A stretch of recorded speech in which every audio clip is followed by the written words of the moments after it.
Hello and welcome to another SDA Q&A. I'm Peter Dixon and we've got a very special Q&A today. In fact, the whole of May, we're reflecting on the 40th anniversary of Glacier View. Now, when I've mentioned that to some people, they've said, "What is that?" And others have said, "Oh, I'm fascinated." So today is going to be just a look at that event, some of the ramifications of the event, what led up to it, and I'm joined today by Dr. William Johnsson. Welcome to the program.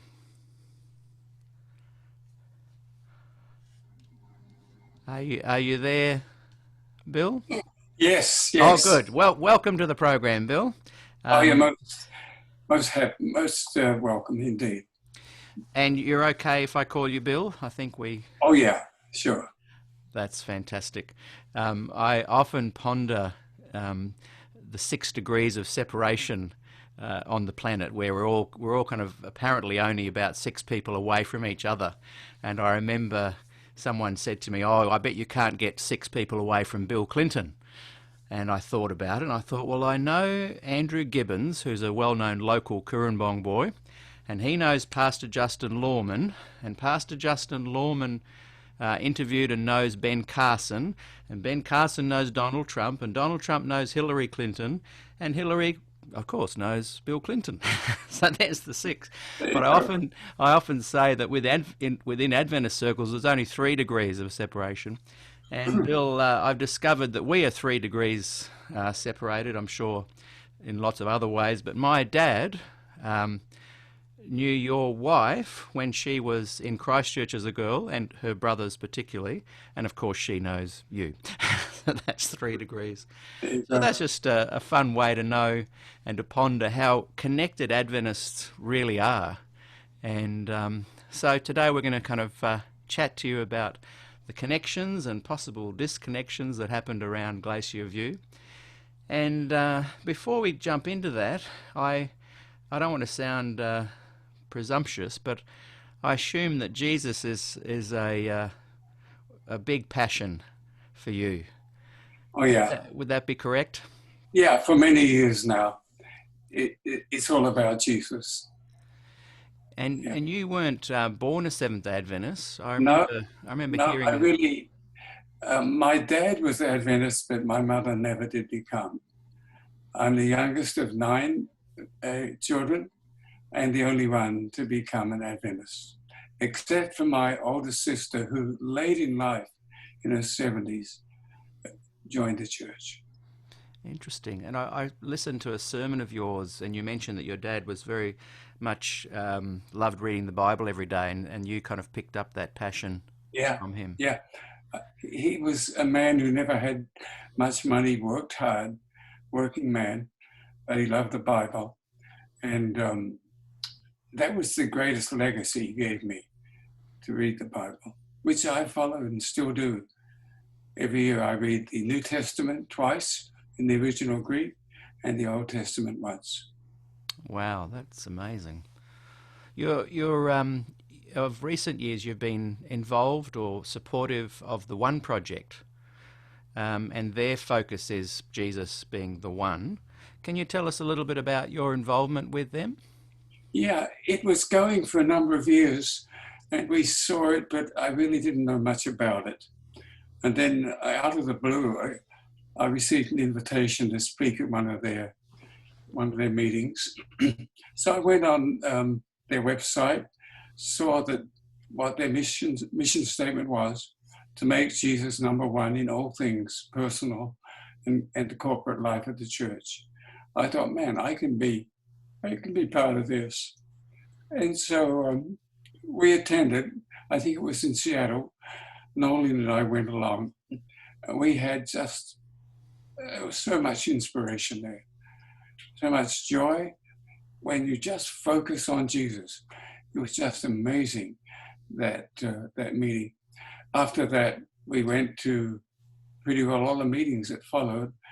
I spoke a number of times, came to Australia with them. We had meetings in Sydney and then in Perth. I think it's one of the best things to come along in the Adventist Church. Why do you think, by the way, some people can only join and watch by joining in with the Zoom group, and we've chatted that that's okay. So as I see people requesting, I'm just going to admit them, and hopefully they will know to turn their mics off.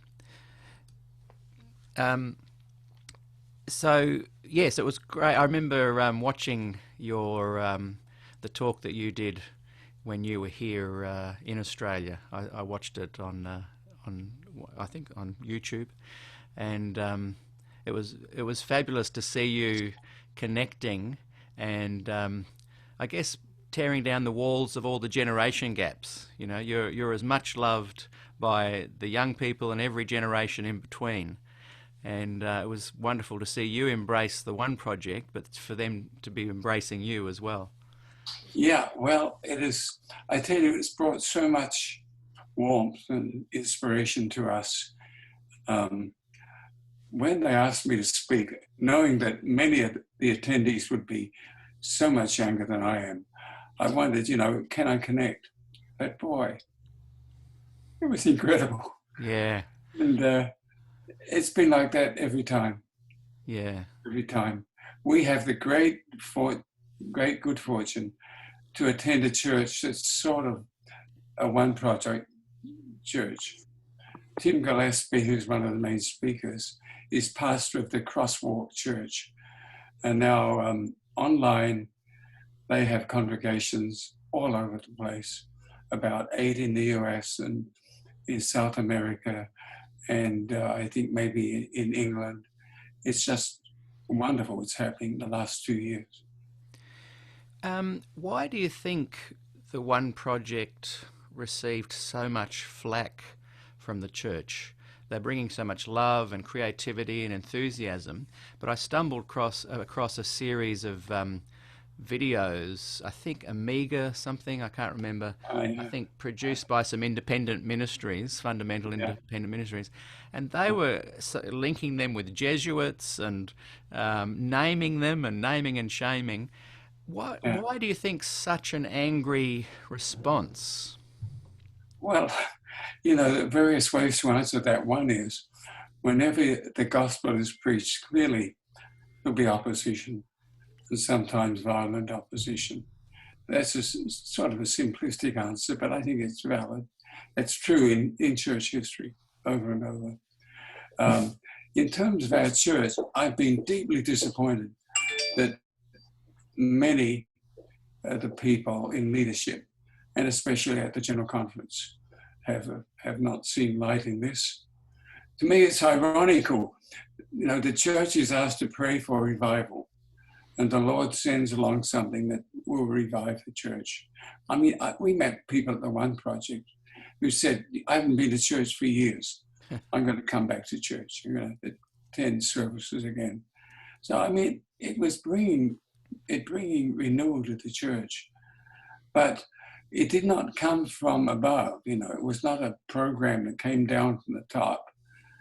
So maybe that's part of it. But I don't want to sit in judgment because that's the Lord's task and not mine. But I just have puzzled over this. People not just not supporting, but actively working against it and giving a hard time to these young guys. I mean, they all had full-time jobs, but this was all add-on because they believed in it, extra work.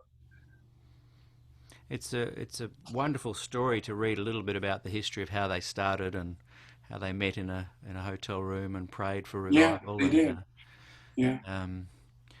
And it's interesting. My understanding is that they even kind of had so much pressure that they stopped doing the meetings for a while. Well, I think, I don't know whether that was the reason. I think they were getting tired. Instead of getting support, they were just getting so much bitter opposition. I mean, some really low-down stuff was happening. Even their kids were being abused on Facebook, and when they'd be leading a meeting, I know Sam Leonore, he's one of the 5 founders of this. He had his son with him. People came up and started, just to curse him out. I mean, it's disgusting and wrong. So, but, the other way of looking at it is they must have been doing something very right. Something right. That's bitter opposition. Has the criticism only come from the fundamental ministries, or has it come from mainstream Adventist administration as well? Yeah, it's come from mainstream, yeah. But not uniformly. Some conference presidents have been strongly supportive. At the General Conference, it's been mixed. Some support, others really, I think, wanting to shut it down, which I have never been able to figure. What I've seen, that this is a movement of the Spirit. I think it's very, very dangerous to set ourselves up in opposition to a movement of the Spirit. There's another group within the Adventist Church that, because I would call the One Project an independent, perhaps an independent liberal run organisation. There's another. Yeah, but they're not making money out of it. They don't. Oh no, that's right. And there's another group called Arise, which are more reflective of the conservative, but they're still appealing to young people as well. I personally think there's a place in the church for both Arise and the One Project, but I'm noticing that more and more people at leadership level within the Adventist Church are trying to perhaps shut down the One Project or put pressure on them, but are quite supportive of the Arise Project. Why do you think that is? Well, that reflects... Not Arise Project, Arise Movement. Yeah. I'm not so familiar with the Arise movement. Again, I'm sort of a big tent person. I think it's good to have differences and, not just have a single channel. But I think maybe, there's theology involved here. The One Project is so centered on Jesus only, okay? It's not Jesus plus this and this and this, okay? It's Jesus only. And that troubles a lot of people. And I think the leaders who are scared of that. Interestingly enough, Ellen White wrote, when she was in Australia, she wrote to a guy who was old, wondering what would happen after he died. And he said, my brother, I'm paraphrasing, when you come out of the grave, on that day, you'll have nothing to recommend yourself to Jesus. But if you have Jesus, that's all you need. You'll have everything. You'll have everything if you have Jesus. Jesus is enough. Yeah, it's a fascinating study, the conflict and the tension between the left and right within the Adventist Church. It's left and right. And theologically here, it's sort of justification, sanctification, and that's a fourth dichotomy. But those who would oppose the One Project would come down much stronger on what we have to do, what the Lord expects us to do. And some would take it all the way to, until we do this, the Lord won't come back, I think is terrible theology. Is some of Adventism leans towards that kind of last generation theology in its very doctrine, though? Like, I remember the story of Ellen White doing a sermon where she said there will be people in this room that will be food for worms, there will be people that will be elevated to heaven, and there was those that will miss out, but that he will return before the people in this very room will die. He didn't return, and some kept a list of the names of people that were in that meeting, and when the last one died, there was much crying and gnashing of teeth. But Ellen mentioned somewhere that the Lord hadn't returned to date because people weren't doing and following the teachings of the three angels' messages. What do you think about that? I think that, I'm a believer in Ellen White, but I don't think we should make her the foundation or the source of our doctrine. We are Protestants, and all our teaching should be based on the scripture. Unless we find it in scripture, don't put much weight on it, wherever it comes from.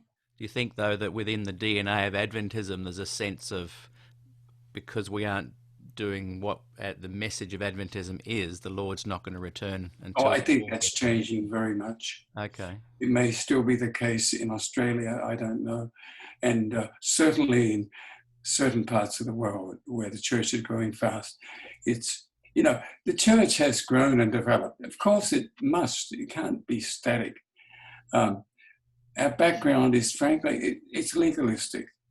1888 was a turning point. Then through much of the 20th century, we were fundamentalists, okay? And began to break out of that about the 1950s, 1960s, when scholarship developed. More and more scholars received advanced training, and detailed studies were done of Ellen White. And people like George Knight and his books, which have really just blown open that whole fundamentalist approach with Ellen White. It's simply false, it's not true, okay? And I don't know if you've seen a recent book, what did he call it? Ellen White's Afterlife, I think, yeah. And he shows how during her lifetime, she was not made a source of doctrine. But after she died, for about 30, 40 years, more and more we tended toward inerrancy, perfect in word and in life and in doctrine. And then how the scholarship, going back to her manuscripts, studying them, just blew that out of the water. And so Knight says we have gone back to where the pioneers were in the 19th century. When I say we, not the church at large, no, but those who are reading and studying.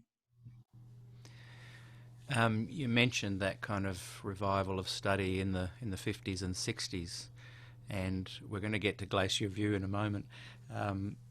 And I'm interested in your thoughts on the release of Questions on Doctrine in 1957, which really opened the way for an opportunity for the church to progress down the path that you're saying there has been change.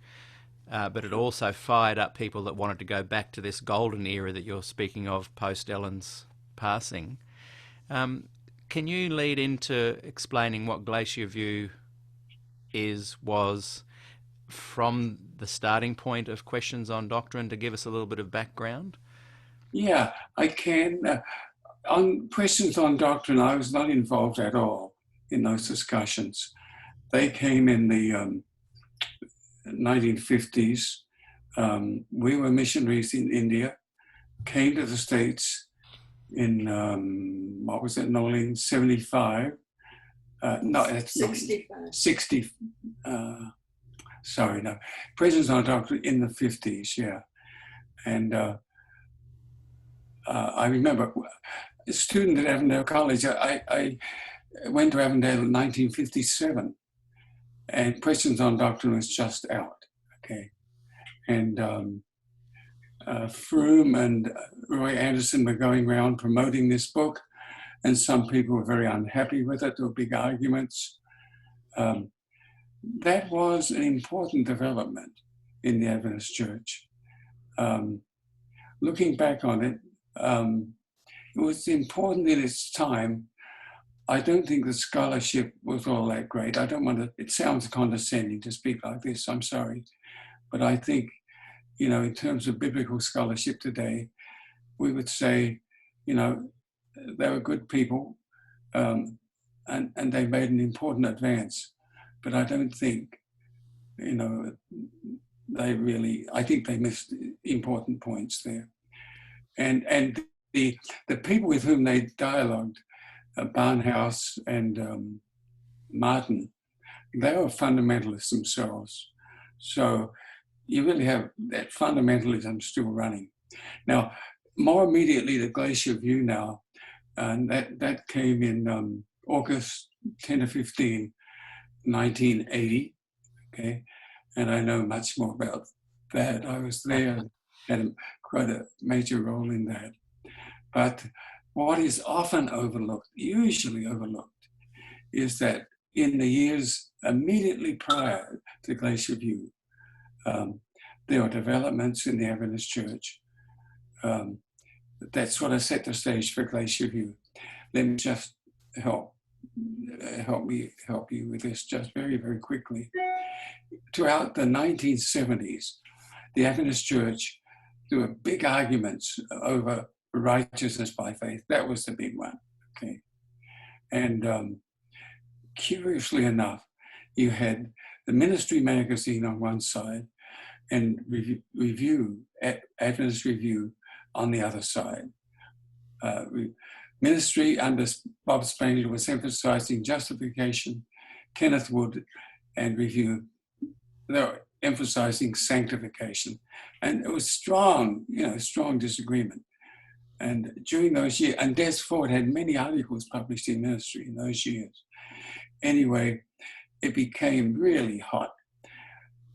Neil Wilson is elected he takes office January 1, 1979, and immediately he issues a statement, no more discussion about righteousness by faith. I'm going to deal with it. Now, Wilson, I knew him very well. He was my boss for 15 years when I was editor of the Review. Yeah. And we climbed Kilimanjaro together. Wow. Got to know each other very well, okay? But so quintessential problem solver. He loved problems. He figured he could solve any problem, big or small. So no more argument about righteousness by faith. We're going to solve it. So what does he do? And remember, it's first year of his presidency. He calls a big conference on righteousness by faith in Washington. Must have been at least 80 people came. And all shades of opinion were invited to that, okay? Not all were church employees, but they had written or they were agitating. And so Wilson style, the first day, what happens? People just line up at the microphone and give their point of view. That's all we did for a whole day. Mm-hmm. Then after that, he said, we're going to have 24, a group of 24 will follow on and try and build on this. And they became humorously known as the 24 Elders, okay? And 3 of us from the seminary, I was teaching at the seminary at that time, professor of New Testament. And when we met a couple of months later, we talked a bit back and forth. And then he said, I'm going to appoint 3 people to be a committee to develop a statement on this. And he named Fritz Guy, theologian, Gerhard Hasel, Old Testament, Bill Johnsson, New Testament. We were colleagues together. So he brought this committee together after that day you had. What year was that? Oh, yes, a couple of months later. The 24 came together, and the 24 are still there. And then we were tasked, the 3 of us. Right. You can't have 24 people write a statement. It doesn't work. So the 3 of us worked together, and in a remarkable way. If you ever get Fritz Guy on the program, he may tell you more about it. It was just incredible. But the way it worked, the amazing thing is, looking back today, Hasel was sort of the essence of the right wing, and Fritz Guy on the other side, the fact that they are working together. But that's the way it was before the scholar had become polarized. So I did the first draft. Fritz did the typing. I write longhand. That's how I write.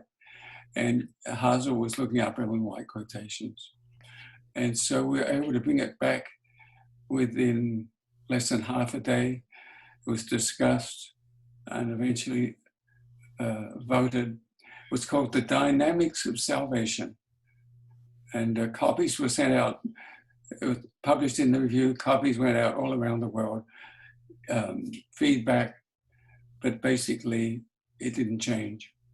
And that brought an end to righteousness, the controversy, 10-year controversy. Wilson solved it. he's a problem solver. Okay. Yes, yeah. Now, I think this gave him the confidence that he could solve the next big problem when it came. And Desmond Ford, I think everyone will know about Des Ford. Charismatic theologian, captivating speaker, okay. Teaching at Avondale, then he was a polarizing figure also because of the way he presented his ideas. And he was sort of sent to PUC for a couple of years to let things cool down. And while he was there in 1979, on a Sabbath afternoon at a forum meeting, he gave this talk that brought the roof down, okay. So what date was that again? 1979 in October. I'm not sure of the date. And it was a forum meeting. Yeah. So who had invited him to do this? The forum, the forum is an independent group. But oh, I see. Yes, sorry. Yeah. But of course, many of them are church employees. Des said later he expected a small group. But they had to keep moving one venue to another. About 1,000 people came out. I heard that the venue was moved. Someone recorded it. It went around the world. In this, he questioned sanctuary doctrine, especially the investigative judgment, so-called, and interpretation of prophecy. So, I mean, it was, Des was already had people strongly for him. He's a great preacher of the gospel, and people strongly against him already from the 1970s. And so now, the axes were sharpened. This lit a fire. Oh, did it ever? Yeah. Is that recording still available, do you know, of that meeting? I don't know. Interestingly, at that, Glacier View came next year. So I wasn't there, but we soon heard about it at the seminary. And Wilson decided he would call a big conference, international conference, because the talk had gone around the world, to take up questions that Des had raised. There are major questions. They really went right back to the origins of our movement and teachings from the earliest days.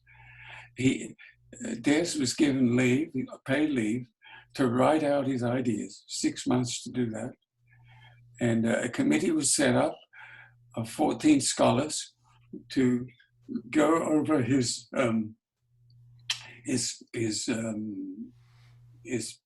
it turned out to be 1,000 pages. Yeah. His book, okay. To go over as he developed it, section by section. We met 3 times. I was one of them, and to give him suggestions, okay, which we did. I can tell you, he didn't change a word. We wasted our time.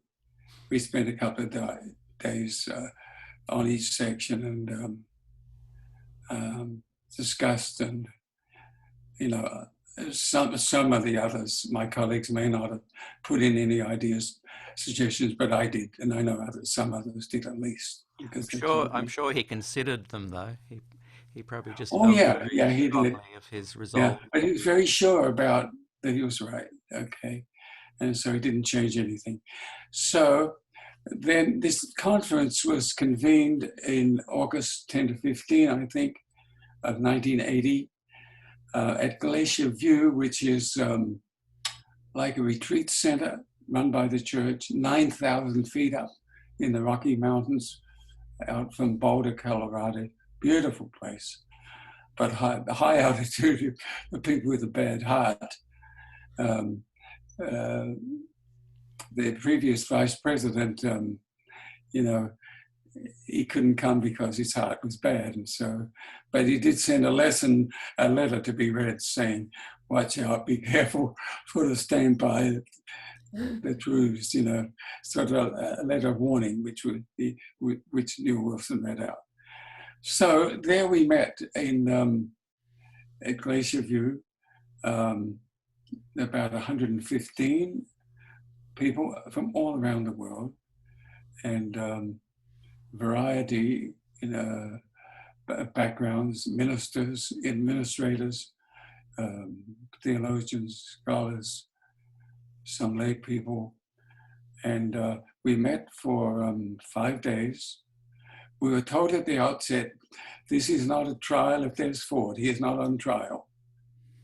His views are to be considered. His views are on trial. Okay. And time was spent, most of it, in breakout groups, and key questions were put, and answers developed. And Wilson appointed a committee of 3 to be the writing committee. And guess who? The same 3 that worked the year before on Righteousness by Faith.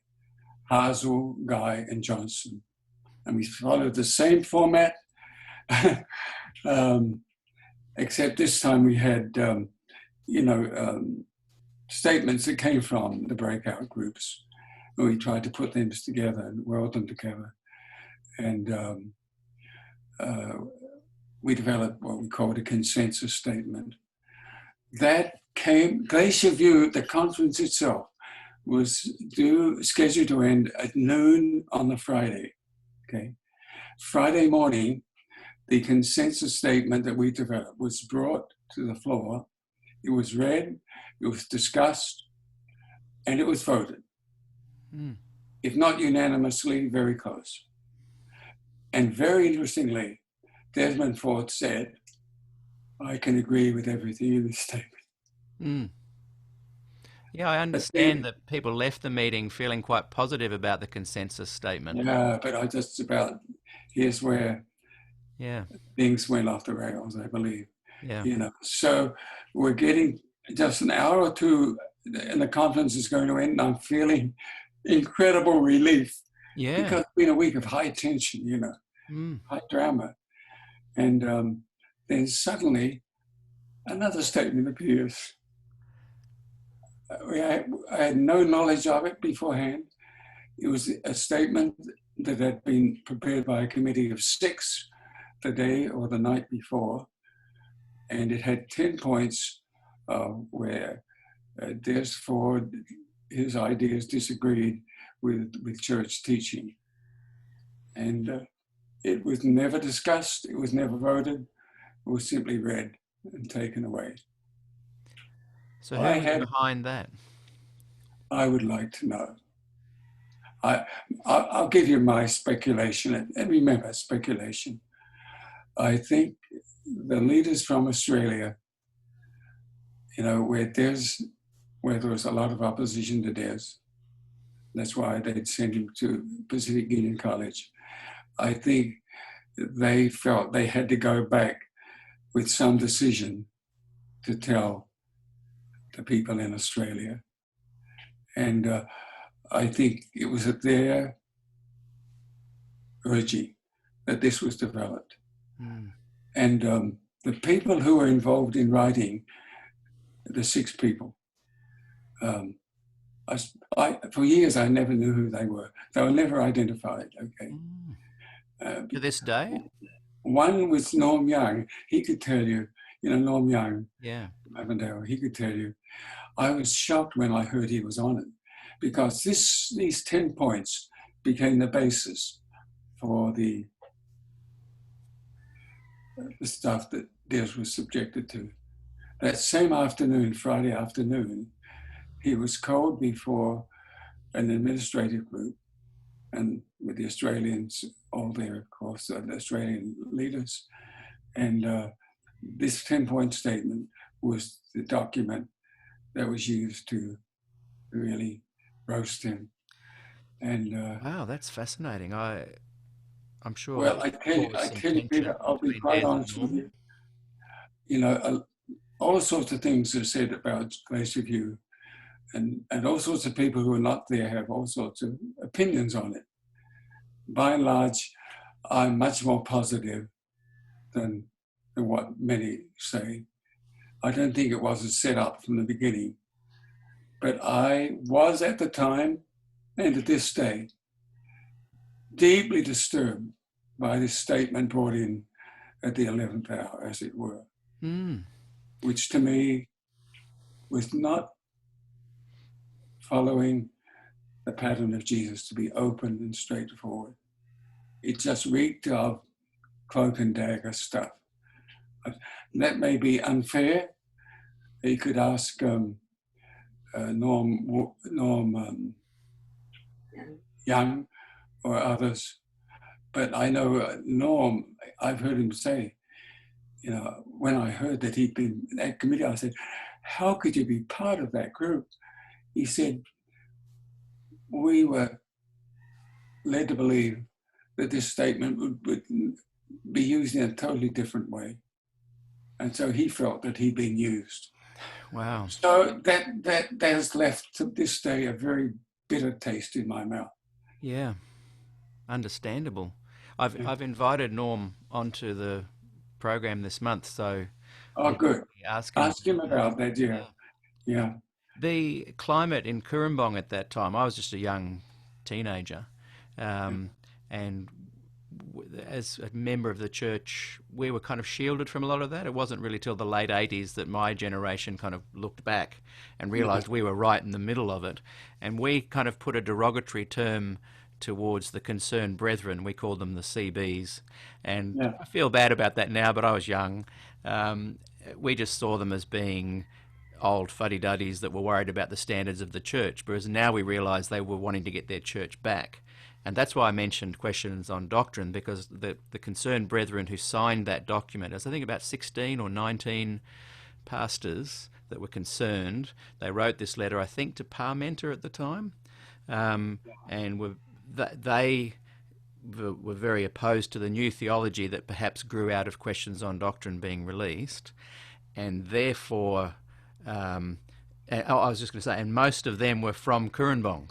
There were lots of pastors. Yeah. So maybe there was an extra special kind of aim at bringing Des down because he had been right amongst them here in Kurumbong.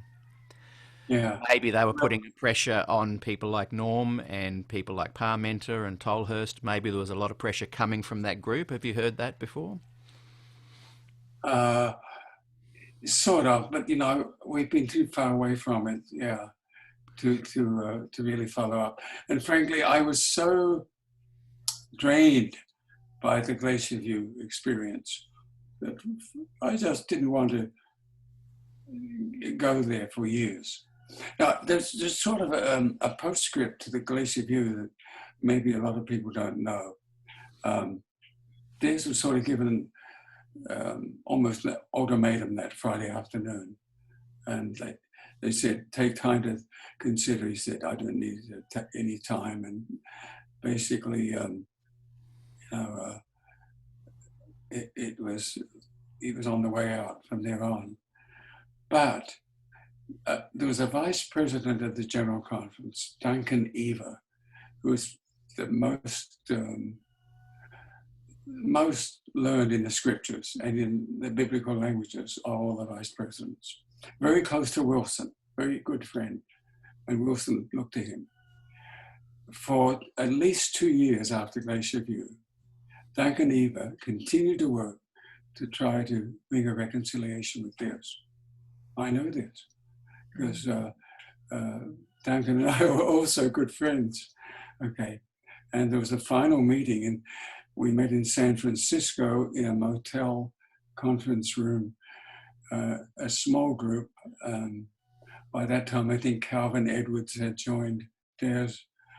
And that was sort of the last sad meeting when there's not going to be any reconciliation. There's sort of hardened. And but Duncan, I just say that because I think it's important. Some people think that Wilson was out to get Neil, Des, that Wilson set up Glacier View in order to get him removed. I don't think so. He didn't want to get him removed, but he did want to kind of put an end to the discussion. Yeah, and you see, he thought he could do this, as he'd done the year before with righteousness by faith.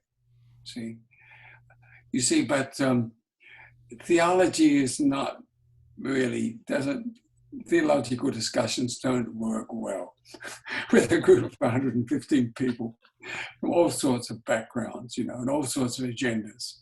So, it's like a management approach to theology, and that's not the way you do theology. Yeah. Who were the people that met in that meeting, the reconciliation attempt meeting at the last one? Yes. Who was there's just a couple of us. Was Neil there as well? No. Oh no, I think he left it to Duncan. Right. Duncan, Eva, Dr. Elder Eva, and it was a very small group of us. Because you were friends with Des, weren't you? He was a buddy. We go back a long way. We were friends and colleagues, yeah. Now, I disagreed with him in a number of points, but we disagreed respectfully. Yeah. And he did so much good for the church, I think, in bringing the gospel to people who never really found the gospel. And so for me, it was a tragedy. There's Ford, an Adventist tragedy. Guy of great abilities. But also, I got to say this, Peter, Des was not easy to help. If you want to sort of speak in more political terms, he was his own worst enemy, okay? I think, for me, the critical moment at Glacier View, and the saddest, is one that Des remembered very differently from me, because I saw him on a program of yours some time back. He said at Glacier View he'd been treated fairly except for Wilson. Okay, Wilson was very unfair to him. And he referred to a meeting that came about Tuesday or Wednesday, and probably Wednesday, in which Wilson made a long appeal. Wilson never spoke short. He'd say, I'll give a few remarks, then he'd speak for 45 minutes. Okay, that's Wilson. Okay. But, he'd go everywhere, he'd cover all the bases. So anyway, he makes this long speech. It's like an evangelistic appeal. And it winds up like this. Now, Des, we're not asking you to go against your conscience, but will you take these ideas that you have where others may not see light in them? Will you just put them in your pocket and not promote them until the church sees light in them? So he makes this appeal, and Des simply walks out. Okay. Now that was the saddest moment to me, because to me, Wilson put himself on the line in front of the leaders of the world church, and it was like Des rebuffed him. Now, Des was under tremendous pressure, and maybe he misunderstood. And in that program that I referred to, he said he was treated very unkindly by Wilson. He referred to that moment. Okay. But, that's Glacier View. So many different views. And as we were walking out, I walked out with Dr. Grady Smoot, president of Andrews University. And he said, this was so sad. Okay. We both felt this was the moment where, it could have turned around. If he simply said, yeah, thank you. I'll continue to study, but I won't promote these ideas. But anyway, other things happened after that day. But I tell you, to me, it was like a dagger in the heart. Mm. Now, A sad day. And oh, it was a sad day. another It sad. sounds like I'm blaming him, and he was under such pressure, and so I just don't understand. I just don't Was Neil understand. Wilson maybe a good politician at manoeuvring events? He was keen Oh to yeah, put an end to this discussion, and so maybe there was a little bit of behind the scenes work that ensured Des would eventually just throw up his arms I and don't walk know. away. I think if Wilson wanted to get rid of Des from the ministry, as is quite widely believed, I think it was an extraordinary way to go about it. To go to all expense, call in all these people, and then who's the committee sets up? They're not Wilson political type. 3 scholars from the seminary, okay. We're the ones who wrote this statement, you see. Why go to all that, you see? Again, though, the missing piece of the puzzle is that document never discussed, never voted, that became critical. That, to me, reeks of whatever. Not nice, not good stuff. It'd be interesting to know, as you said, Norm felt that he was kind of perhaps used a bit there. It'd be interesting to know who was using him, who were the players that used Norm. Well, I am almost 100% certain that the initiative for this statement came from the Australian leaders. Right. I'm almost 100% sure. Now, one of the really sad things about it was many, many young Adventist ministers left. And as I said, I was just a teenager. And in Cooranbong, here in Australia, near Avondale College, we had a very vibrant youth kind of program, mainly because of lots of really great young Adventist ministers. From the Central Coast right up to Newcastle, there was always social events, music programs. It was amazing. It was like the One Project kind of environment. And I just remember noticing all of a sudden, all the young guys left.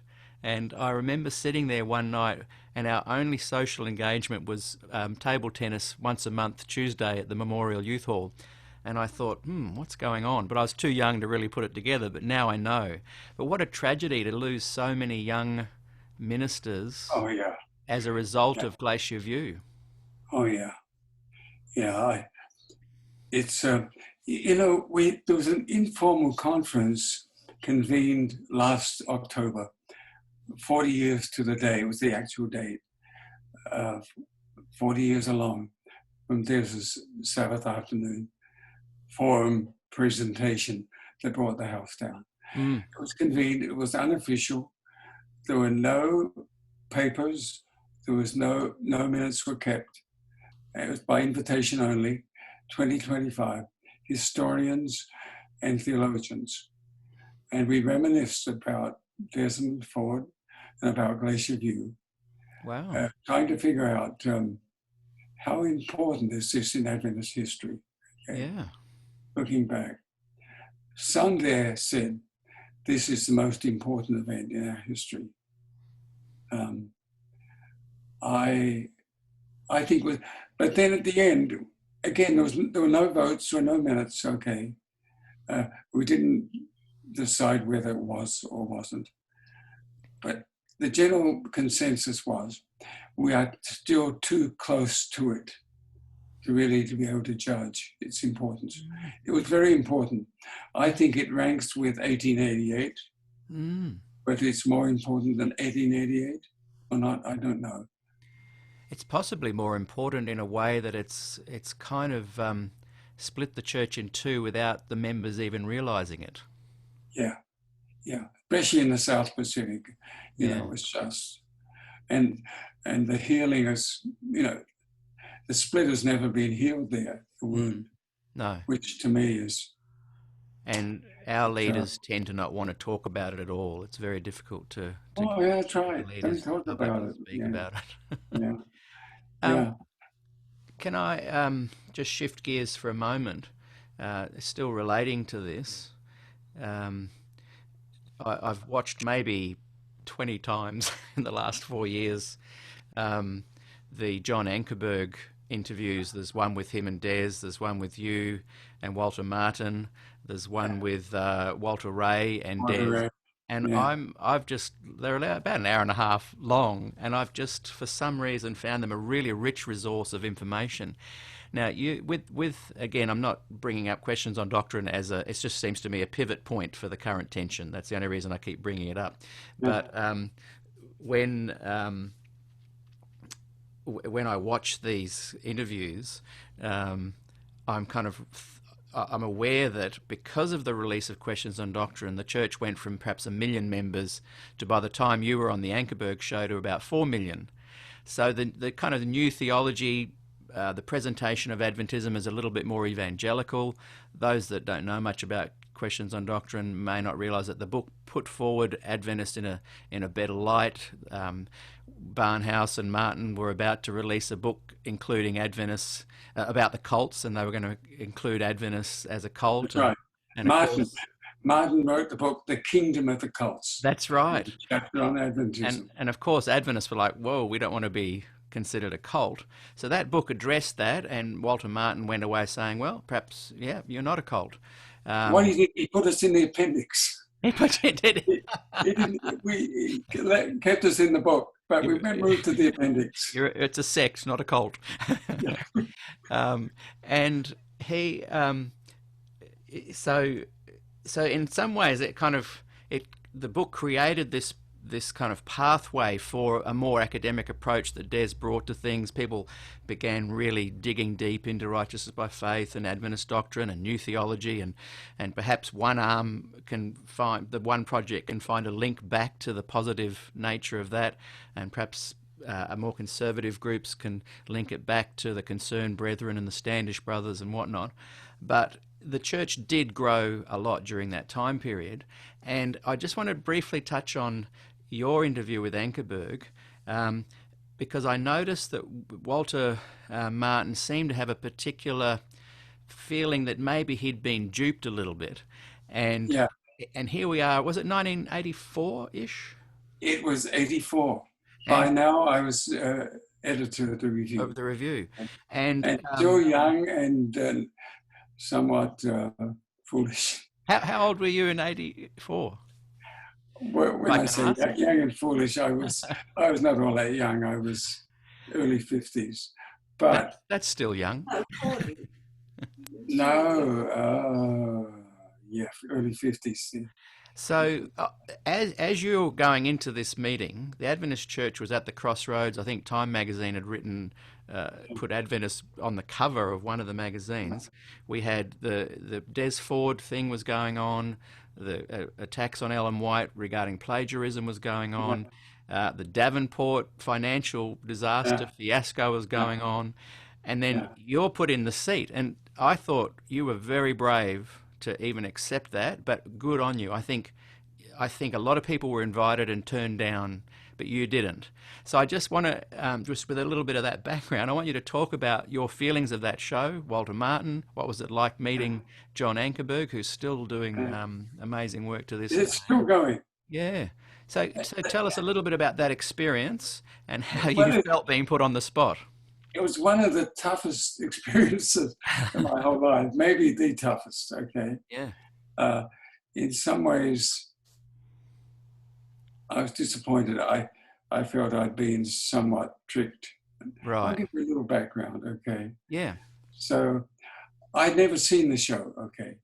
I never didn't know what it was until I got a letter out of the blue from Ankerberg's producer saying that, listing all the people that they invited. There was a whole string of them, you know.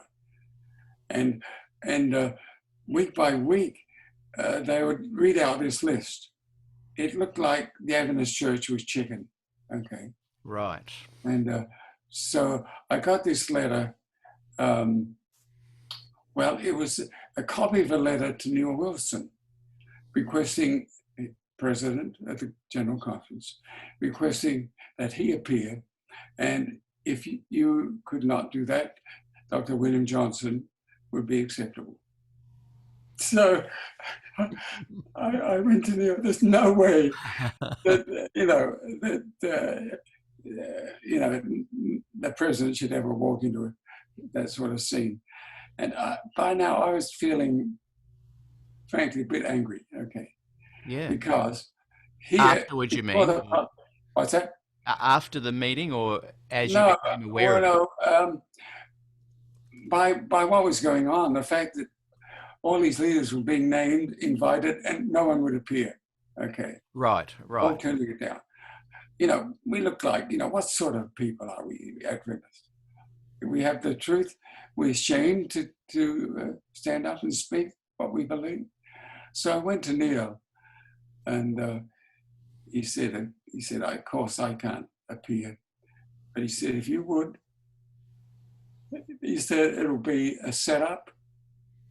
But if you can only come across as someone who really believes the gospel, a true follower of Jesus, that will be enough. That was his suggestion to me. Mm. Now, sort of young and foolish in that sense, not politically hardened. Okay. Really didn't know what I was letting myself in for. It's television, and television thrives on controversy. Okay? A bit of drama. Not on making pieces on us against them, Yeah. Anyway, so in preparation for it, I got access to some of the talks Martin was giving and they were recorded in different venues around the country. You see, this is now in the 1980s. Questions on Doctrine that went through hundreds of thousands. Mass printings of that book went everywhere, subsidized by the General Conference. Huge impact around the world. Martin's book is now due for reprinting, and he's getting second thoughts and starting to make noises that maybe he'll pull us out of the appendix and put us back in, because we've sort of retreated from Questions on Doctrine and gone back. Okay. Yeah. So that's the background. And some would say he had a leg to stand on. Oh, yeah. Absolutely, yeah. So I'm working with the producer, is the one notifying me, we'll fly you down. It was Chattanooga, Tennessee. It'll be taped on a Monday night. Come a day early, so you'll be rested up. Sunday night, we'll meet you at the plane, put you in a motel, and then on Monday, you and Martin can sit down and you meet Ankerberg, have lunch and get acquainted. So, okay, all went, according to the plan, at least on the Sunday. Monday, I'm waiting for the taxi or the car to come and pick me up. I get a phone call saying, sorry, we can't meet the luncheon appointment. We'll meet tonight. We'll have supper together. Okay. I began to feel there's something not quite right here. So with a few doubts, I came to the evening, and what happened? Another phone call. Sorry, the supper is off. Okay. We won't be able, no time to get together. I did not meet Martin until we went before the cameras. Wow. To me, that was, I don't know, you make of it what you like. To me, I felt I'd been misled. Yeah. And perhaps betrayed. Okay. So Martin, big burly guy, and he had a big cross around, big metal cross. And when he leaned forward, it would go clank and hit the microphone. And eventually they had to take it off. Almost, his approach was sort of bullying. Okay? Yeah. And maybe that came across. It was. Yeah. And Anchor Bird, I could hardly stop looking at him. His hair was so white, you know, is this guy for real or what? You know. Not a hair out of place, is there? So here's the way. We're going to tape in 15-minute intervals, okay? Martin will have a say, and then you'll have a chance to respond. So after the introductions, Martin begins. He comes out with a whole, you know, potpourri of statements, which he has taken from Adventist publications. You know, they're not falsified. And frankly, embarrassing statements. Statements, some of them went back to old writings, like Bible readings, the home circle, which makes Christ a created being, you know, really embarrassing stuff. So he goes on and on and on for about 10 minutes. And I'm thinking, boy, how do I begin to answer all these, you know?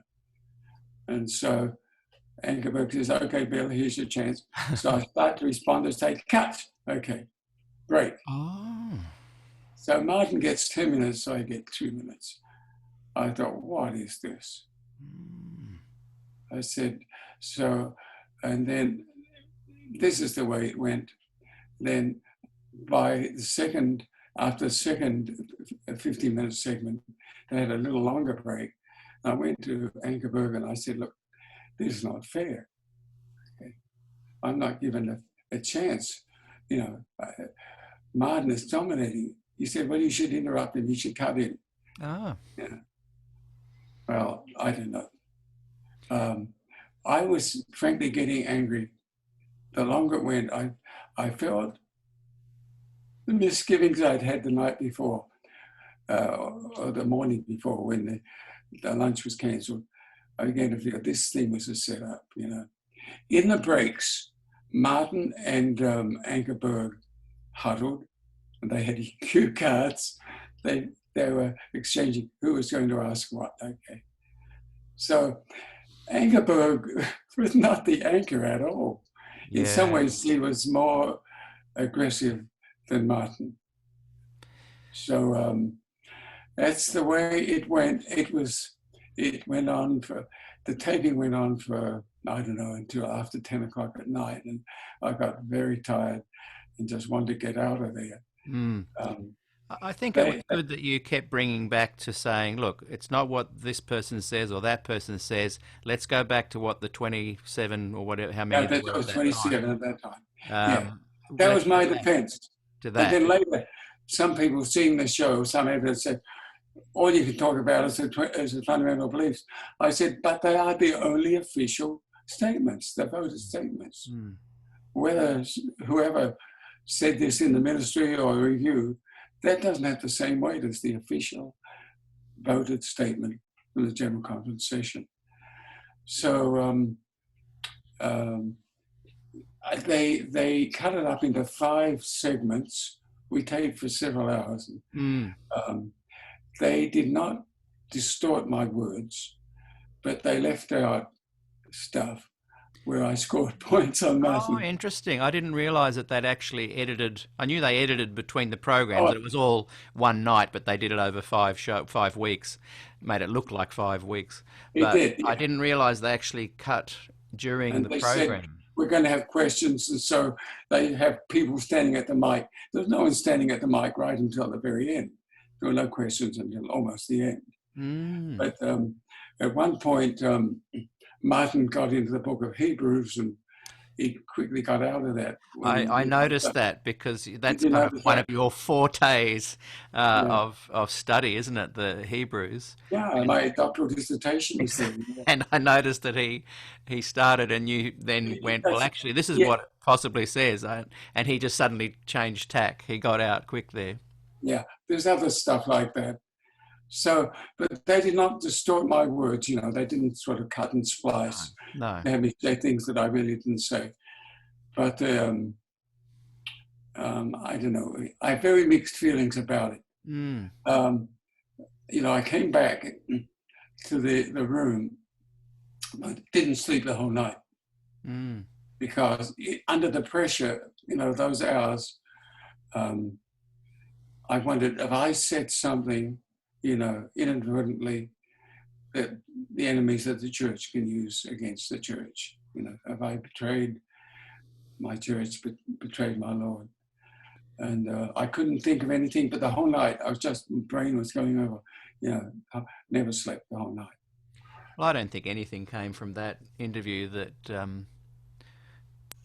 that you were worried about actually. Well, only that, but the reaction of it was very interesting, Peter, because I got some very negative letters from people, Adventists, who said you've let down Ellen White for the world. I think though, if you stand up and speak your truth, I think that's what is important. And I felt good on you. No one else is willing to get up and speak their truth.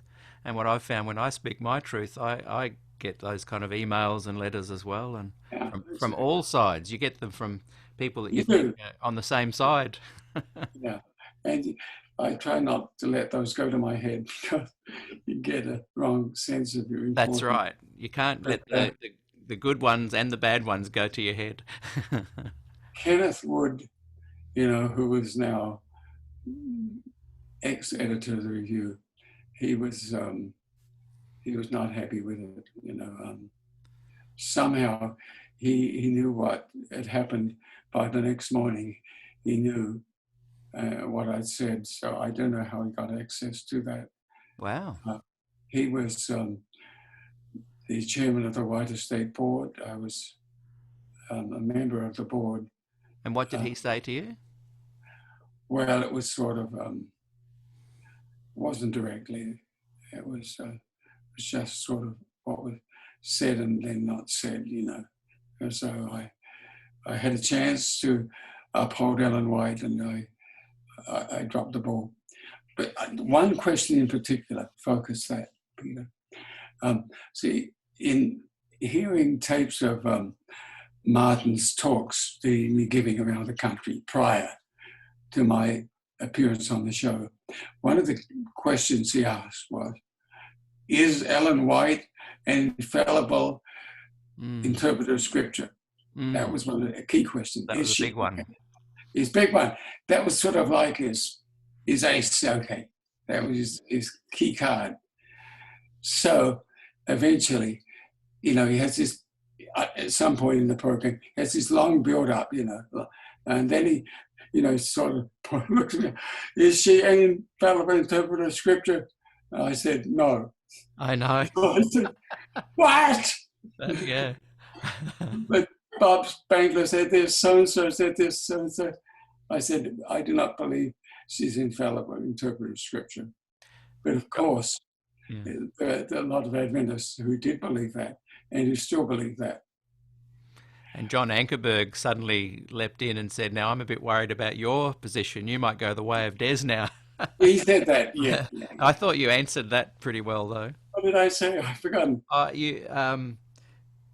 Oh, look, I just don't remember exactly your words, but I do. think I'm ready to go back and listen to it after.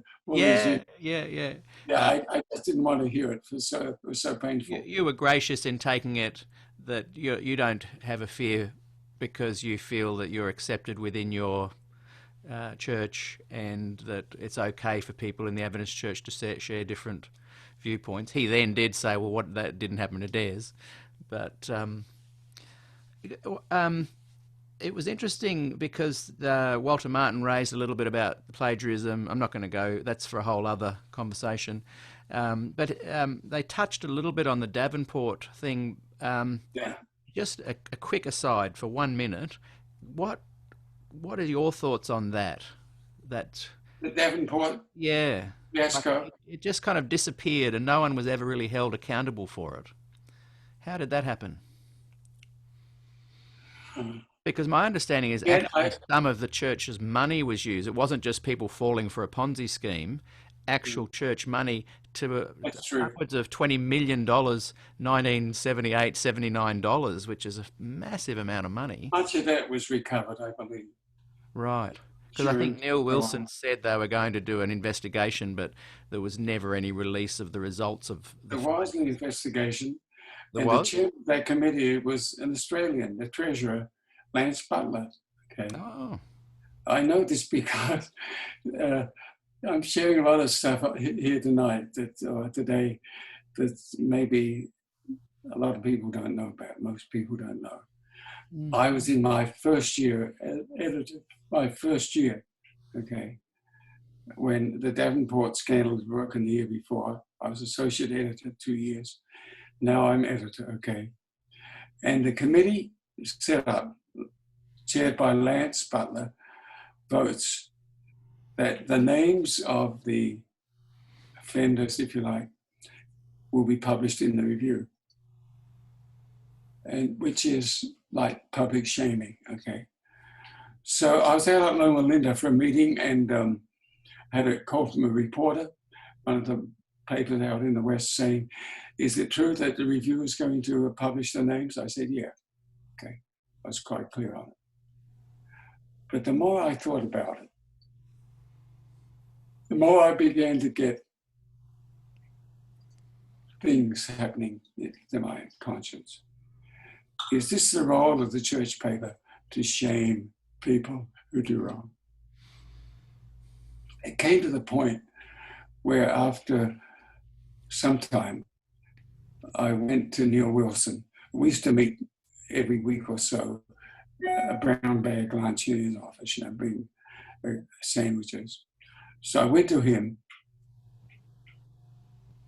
to say this: "Neil, if you want me to publish those names, it'll have to be someone else. I'm out. I'm Wow. not going to publish that." But that's the speech I had made Yeah, before I could ever get it out. He says, "Bill, I've been thinking about those names. right. I don't think we should publish them in the review." Was there a behind the scenes, did they get told off? Did they lose their jobs? Did they go to Some did, jail? yeah. Did they have to Some were demoted, yeah. But I'll tell you something else. The list of names that was originally drawn up, upon further investigation, some of those names were crossed off, Oh, okay. considered not to have misused their office. So, think if those names had been published, Yes. print is unforgiving. Yes. Once it's out there, you can't, even if you print a retraction saying they shouldn't have been there, it's Yeah. there forever. The mud would have stuck. Yeah, absolutely. Were the names mentioned in Pirates of Privilege by Walter Ray? In what? What was that? So Walter Ray, that wrote The White Lie, didn't he write another book called Pirates of Privilege? I never saw that book. So he was going to release it, and the church threatened to take away his sustentation or something, and so he promised not to release it. But after he died, his son released it online. It's available for free online if you just search Pirates. Legally, the church cannot take away sustentation here in America. The church cannot take it away. It used to be like that. It intrigued me why he didn't publish it. No, I'm not aware of that book. Right. Walter Ray, I was involved in that one too. I was on the committee that had the initial hearing. Mm. That, Ray was an interesting character. It's sort of how often people go from one extreme to the other. People who knew him said he used to go to the pulpit with an arm full of red books when he preached, okay? But, he flipped from being like a verbal inspirationist, every word inspired, to rejecting the other way, just switched. But his research... It may have been such a shock for him, though. Oh, yeah. I know when I read that book, I actually had to stop reading it, and I didn't read it again for about 4 years because it shook me so much. Oh, yeah. But this was the myth of Ellen White that was current there for 50 years during the 20th century. That relates to the We 1919 conference, doesn't it? What's that? It relates Yeah, to the night where indeed. they discussed that very thing, and I think the actual minutes for the meeting weren't discovered till about 1976. That's right. They were put away in the archives in a dark corner. How many And other dark corners are there? when they were, I shouldn't have said dark corner, but when they were discovered, it was Don Mansell, I think, discovered them. He didn't do anything about it for a couple of years, But then I think it was Don McAdams, who was then teaching history at Cambridge University, played a major role, with that, and then with a study of great controversy in Ellen White's use of sources, which is really heavy, word for word, plagiarism, we have to say today, But so the myth of Ellen White, was exploded by Ray, and there's a whole series of others. And I've got to say this, in the White estate at that time, the secretary was Bob Olson. He was there, I think, for 19 years. And Olson, he had moved from a fundamentalist view, first of all, of scripture and Ellen White. In his doctoral studies, he was exposed to the, if you like, not the problems, but the evidence of scripture, which you cannot believe in verbal inspiration or fundamental if you really go back and study scripture, especially in the original. And so he did his doctoral studies in Dallas, Texas, and his views changed. And so he's at the White estate at a critical time. And during that period, the view of Ellen White just changed dramatically. But, that's an oversimplification. Did he write the book, The Health Prophetess? Is that? What's that? Sorry to interrupt. Did he write the book, The Health Prophetess? Was that? No. What? No, that was Ron Numbers, I think. Oh, yes, that's right. Yeah. His book was very influential too. Yeah, that blew my mind as well. Exploded, myths about Ellen White, So that's why George and I would say we've come back, those of us who are read and informed, to the 19th century view of Ellen White, which is more accurate view.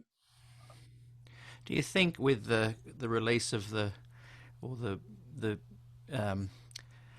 putting into what's the word for it, the compliance document becoming a policy or a document that now has teeth, do you think that's kind of going to turn Adventism into one big 3ABN kind of fellowship? Oh, I hope not. Does it have teeth? Well, were the 6 unions warned already? And I felt so sorry for Jan Paulsen when I watched the Autumn Council, where he was pleading with these guys to not go down the path they were going. And I think Ted Wilson just went, okay, thank you, but you all voted for it last year. Well, and I thought, wow, yeah, bit disrespectful. Yeah, well, once I was part of it, I was in the General Conference for 25 years and, involved in some pretty heavy stuff. That was my life, okay? But I look back on it now and I don't miss it at all. And, they're good people there and they mean well, but it's a bubble, okay? Right. The real church is the local church. If you're in a union and you're sanctioned, then that'll trickle down to you keeping control of your conferences, and that'll trickle down to the grassroots church members too, won't it? Like women's ordination. If your union is warned because you're not because you're supporting it, then that'll affect the conferences and that'll affect the grassroots people. Don't you think it's a trickle down effect? Peter, you need to spend some time here in California, in the Pacific Union, okay? Yeah. The Pacific Union is a big union and contributes a lot of money to the Treasury. We have Pacific Union College, we have last year University of Loma Linda University, premier health institution. And frankly, Pacific Union does what it does. So The General Conference needs the Pacific Union more than the Pacific Union needs the General Conference. It's not a threat. It's reality. It's reality. Okay. So when the GC sessions hopefully commence after the COVID crazy has passed, will Ted Wilson be president again, do you think? I don't think so. But who knows? But it doesn't, I used to think a lot about these things, not much anymore. We have a wonderful church we attend, and we have our ministry. I'm writing, you know, I write, most days I write and do some speaking, and we're very happy, okay. You meet in a really nice Sabbath school gathering as well. I've watched a few of your interviews and presentations there. It sounds like a great place to be. There's a similar one here at Avondale that meets every week. Yeah, I've attended that one, yeah. Yeah, is it called something 17, named after the lecture room or something that they attend? I don't know the name of it. It's a fascinating, I've been a couple of times over the years there. Yeah. You feel like you can speak with freedom and be accepted. Oh, yeah. Most of the people are faculty members or retired faculty. Very interesting group. Yeah. Now, I know we've taken a lot of your time. I just want to ask one more quick question regarding Des Ford, and then we've got some people have texted me and asked me why are the people watching on the screen. So just to remind everyone, some people could only watch by being on the actual screen in Zoom. They couldn't get onto the Facebook. So we've welcomed them as listeners and viewers here. And it's worked quite well. But you'll see here Lance, who in many ways initiated this actual conversation. So we thank you, Lance, for that. Lance is a 21-year-old studying theology. I think he's in his third year. Is that right, Lance? Yeah. And he wrote to me. He'd listened to some of the SDAQ&A podcast. Excuse the cue, by the way. It's not a very good cue. Maybe it's reflecting my ability at questions. But he said, it'd be fascinating to have Pastor Johnsson on your podcast. And I said, look, that would be impossible. I'm sure we could never organise that. And next minute he writes back to me an email. He'd contacted you and you'd graciously said, yes, you would chat with us. So, Lance, we thank you for that. And then that triggered this whole, hey, let's chat to people about Glacier View this in the month of May, which may go into June a little bit because some people cannot talk to me for a few weeks. So I'm going to get Lance to ask you some questions in a moment from a young person's perspective. And before I do that, and then I'll come back and just say farewells and thank you. We were going to open up to some questions from people that are watching, and we've had a really wonderful audience watching. I haven't been able to see the thread. I think Lance has been able to watch it. So we'll see how time goes, see how you feel after we've had Lance ask you a couple of questions. And maybe at the end of this month of interviews, we could have a brief chat to kind of top and tail the whole thing, because this is our first official interview in the series. So maybe in a month's time we can chat again if you're free and just kind of reflect on the month that's just gone. Yeah. Peter, I'm not a person that really seeks public exposure. I've had plenty of that. But thinking about Glacier View and so on, I had a position, it was really a privileged position. I don't want to make that sound as though I'm special or anything, but I was there. And so, I can give perspectives on Glacier View. Exactly. I'm sure that people who see this today who won't agree with some of that. That's fine, yeah, okay, because the thousand different views on Glacier View, Mm. okay, because I think it was a very, very important event. And I do think it was, I can only think about the might have been. If that paper hadn't been brought in, Mm. never voted, never discussed, which became the critical, it was sort of like the charge sheet against theirs, you know. To me, that's a great statement. Imagine, because my generation, we wouldn't have suddenly lost all the mentors. Like Yeah, literally, we went from being yeah, 15-year-olds with people that were in their early 20s and people 30s to my next youth leader was 55 when I was 16, something like that. yeah, yeah. So imagine if those 200 or however many people left had stayed. I think Over 100. In That's Adelaide in alone, I think Australia. 26 people, ministers left. And here in the Imagine if they'd States, stayed. yeah. The contribution. Depending on the president, some conferences, they basically, a lot of ministers left, others, the conference administration dealt with it differently, Mm, and folk, sort of worked things out, mm, continued on in the ministry and became very important leaders, some of them. I was there at some of the workers' meetings and they were hot. There was mm. anger and there was pain. For a couple of years after Glacier View, that was my life. I was at the review, but I had many, many appointments. I come back and I was just drained because of all the stuff, the anger and the pain Mm. out there. I want to Oh, just say one last thing about theirs, that I don't know if this is recognized or not. Des's views, by and large, have been accepted by the church. yeah. Now, people who are listening will not want to hear that, but it's true, okay? Even, the real test of theology at the practical level, look at the hymns people sing.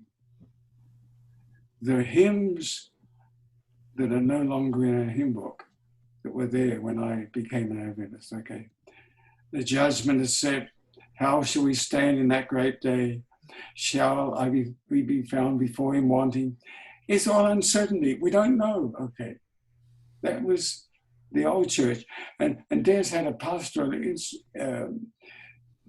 interest and concern because people didn't have the assurance of salvation. That Mm, hymn's not even in the book anymore, see? mm, mm. So we've come a long way. And, I tried to tell Des, Des is still fighting battles in many ways. The church has gone on from there. Mm. But anyway. Did you agree with his theology at the time? And if not, how did you do Yes it? and no. Mm. He used to say, he said it often, and it made, I think, many of us mad, speaking of theologians. He'd say, all the theologians agree with me. Well, we agreed that he was asking the right questions, but we didn't agree with the answers he was giving. You see the difference here? Yeah. It's a And pity so that the powers of... his answers raised a lot of questions, left a lot of things unopened.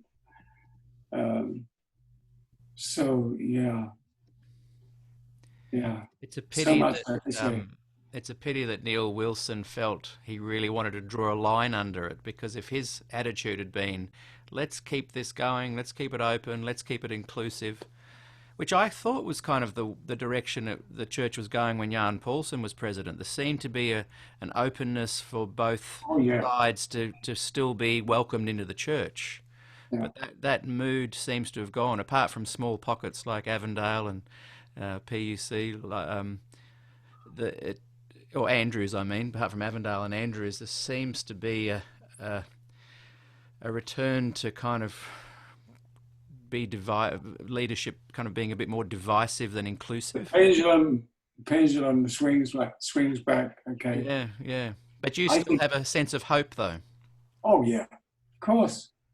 I believe in Jesus. He's Lord of the church. Okay. Whatever happens at the General Conference, okay, I'm confident. I'm hopeful. But I don't look to solutions to come out of the General Conference, okay? I think this COVID-19 is likely to impact the treasury of the church massively.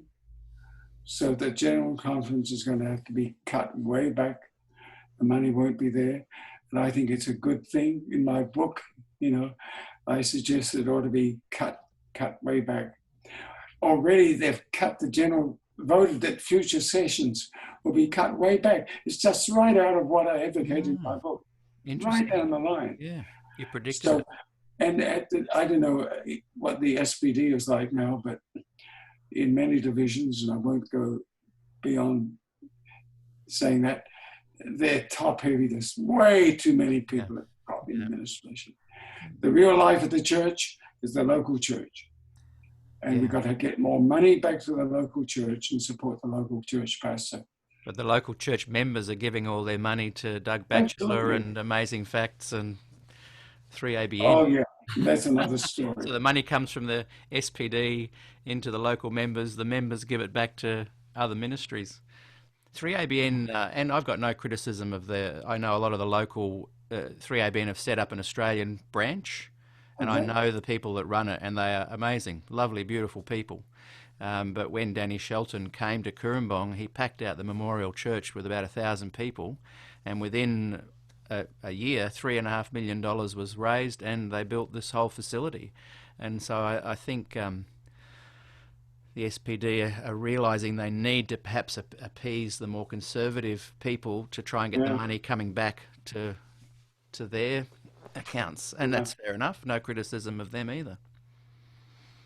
No, well, I'm a Big Ten person, though some of the theology that's out there, I think is terrible theology. It's just bad theology. Okay? And we need voices like yours to help bring this balance. How convinced are you that something special and supernatural and unique happened on October 22, 1844?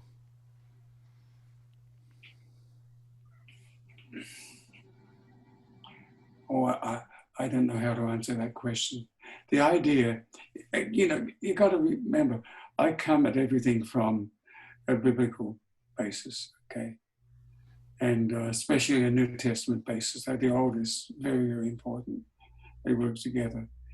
The idea from a biblical point of view about a particular date in time, and remember, our thinking and our theology is so centered in America and American culture and American events that, I just can't accept it in the old way of thinking about it. I can accept it in the sense that I believe God is Lord of time, okay, and space. That things will not go on and on forever. That Jesus will come back, okay? And I can accept that we've come to a time when it's going to all wrap up. But beyond that, we have big, big questions. We are now, look, nearly 200 years on from 1844. How can we say that he's coming soon? Okay. We've been saying that for 200 years. What does soon mean? Only in the sense of the New Testament, he's coming soon. You find it there. So every believer really hopes that he'll come soon. I hope he'll come soon. Okay. And for me, listen, I'm 85. He's coming soon for me.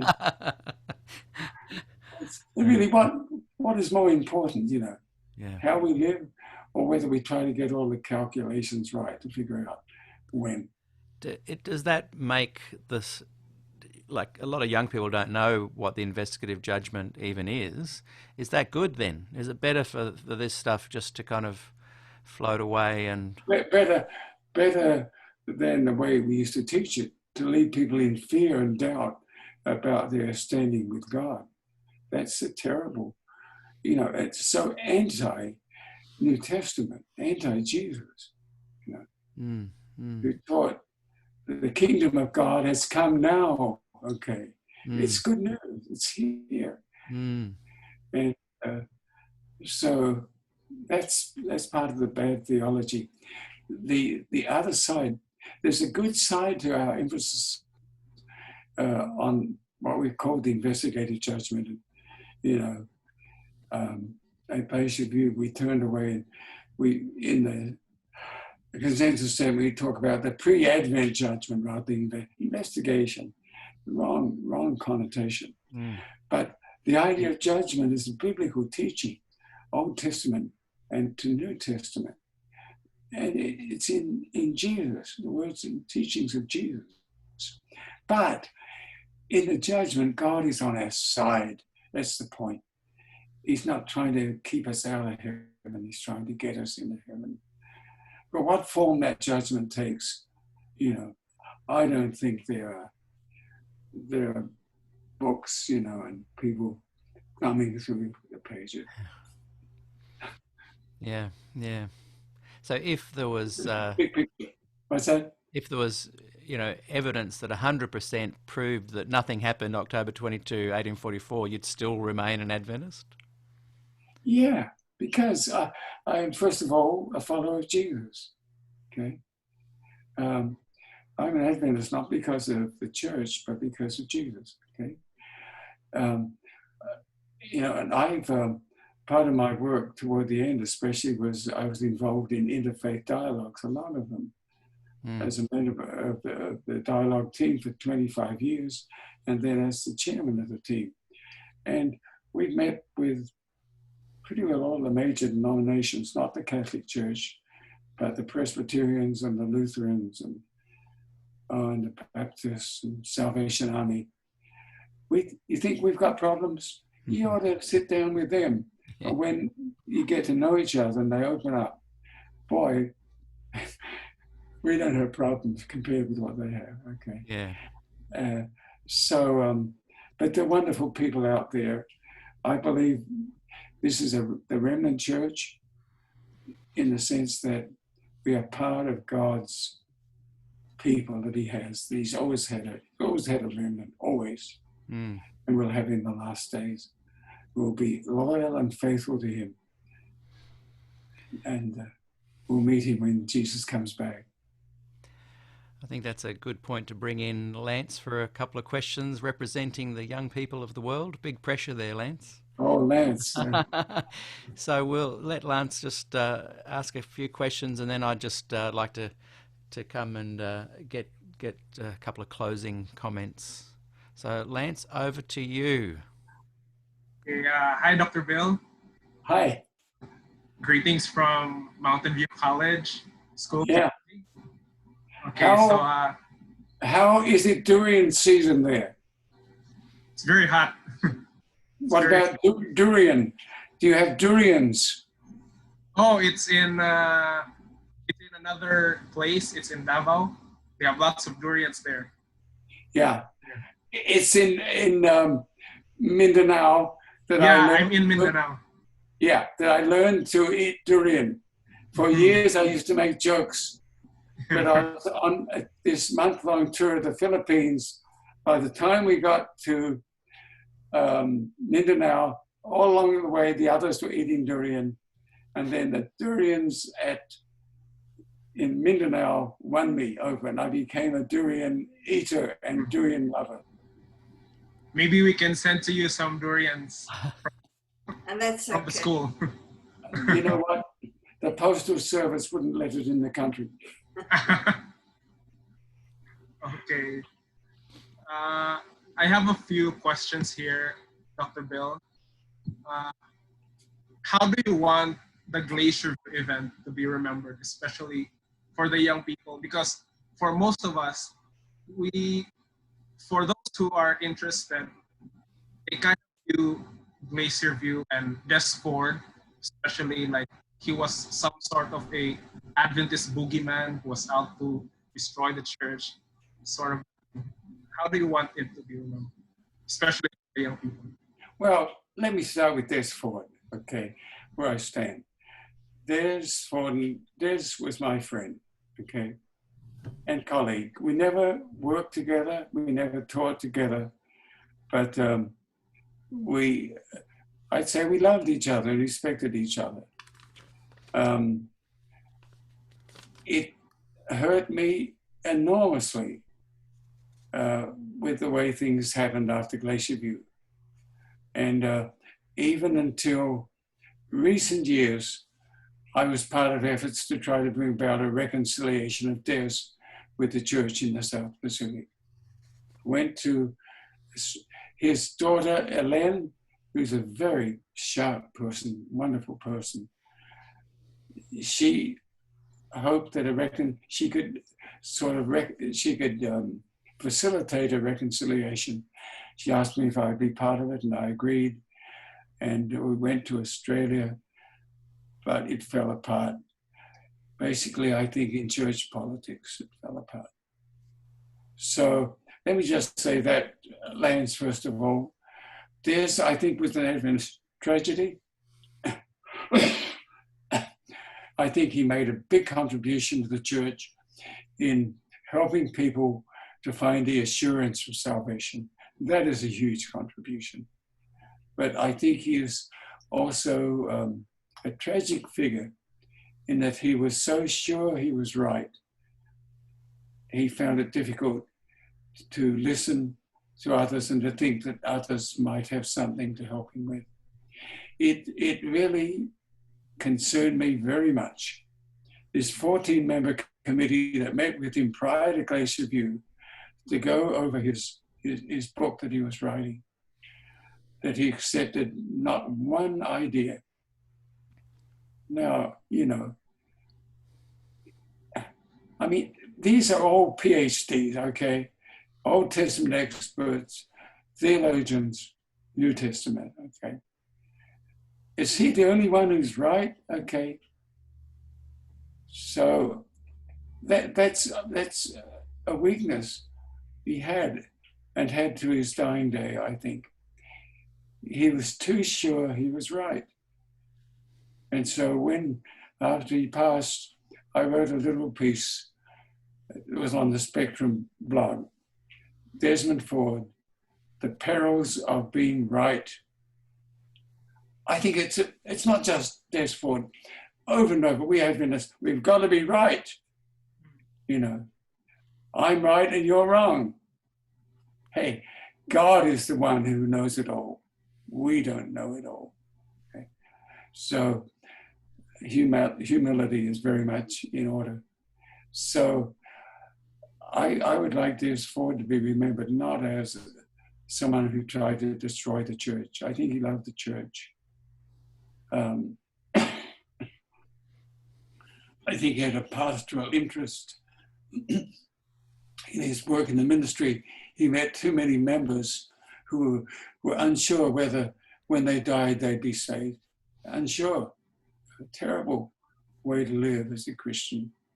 And that stemmed from the investigative judgment idea. I think that's what drove Des in many respects. So remember Des as a man who I think was a very important person, maybe a great person, but who is flawed, as we're all flawed, okay? And Glacier View, I think, was a tragedy, okay? It was an opportunity missed. But the strange and amazing thing is that Des's ideas eventually carried the day in the West.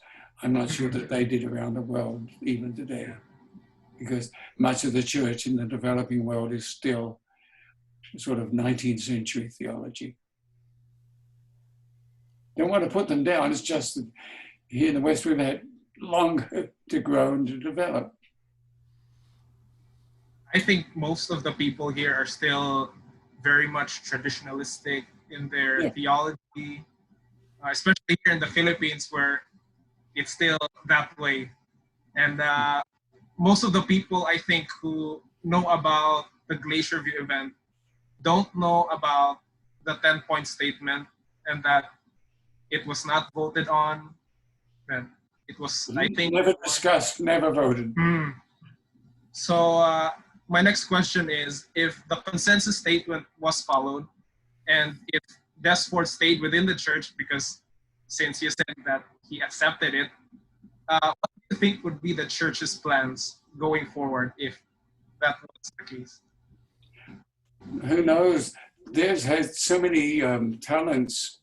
He was, in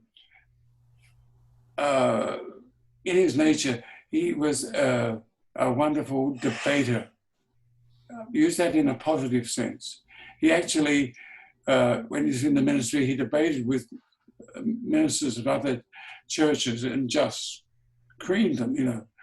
He's just a powerful debater. His natural way of presenting was, it's not this, it's that, even in his sermons, over and over. Not this, that, debating style. But that also has the impact of audience sort of not agreeing with him, but taking the other side.